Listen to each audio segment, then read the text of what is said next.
দেখিয়েছিলাম। পাশাপাশি এই মুহূর্তে চলুন সুরুচি সংঘের এই বছরের ছবিটা ঠিক কি এবং আজ ষষ্ঠীর দিন সন্ধ্যার পরের মানুষের উচ্ছ্বাস উন্মাদনার ছবিটা ঠিক কি সেটা দেখাবো। প্রথমেই প্রতিমার ছবি দেখাচ্ছি। সুরুচি সংঘের মণ্ডপে একদিকে জনতার ভিড় রয়েছে, পাশাপাশি ৭২তম বর্ষে বছর তাদের এই পুজোর পদার্পণ। আর সরাসরি আমাদের প্রতিনিধি অভিরূপা সাহা রয়েছেন এই মুহূর্তে আমাদের সঙ্গে। অভিরূপা, ঠিক কি ছবি এই মুহূর্তে?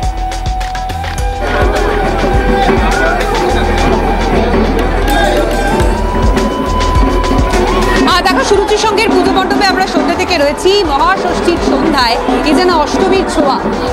অনুকূল আবহাওয়া রয়েছে, খুব একটা সমস্যা নেই।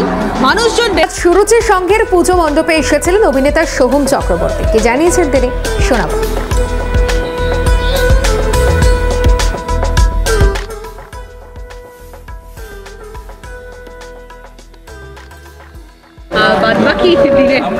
যেমন প্রত্যেকটা বছরই আমরা অপেক্ষায় থাকি যে মা কবে আসবেন, এবং এটাও একটা পাশাপাশি আকর্ষণের অপেক্ষায় থাকি যে সুরুচি সংঘ প্রতিটা বছর তাদের নতুনত্ব কী নিয়ে আসবে।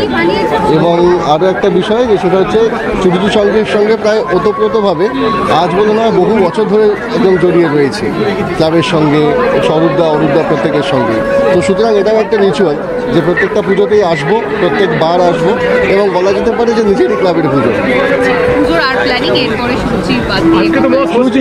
পাশে এরপর দেখো চেতলা অগ্রণী আছে, যেগুলো বেসিক্যালি রোজ প্রত্যেকটা বছর যাই আর কি।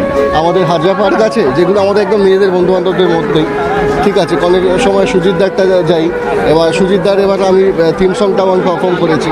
তো সবটাই এই কয়েকটা পুজোয় হাতে গোনা, আর তাছাড়া বন্ধু বান্ধবের সঙ্গে বাড়িতে আড্ডা। Thank you. Thank you.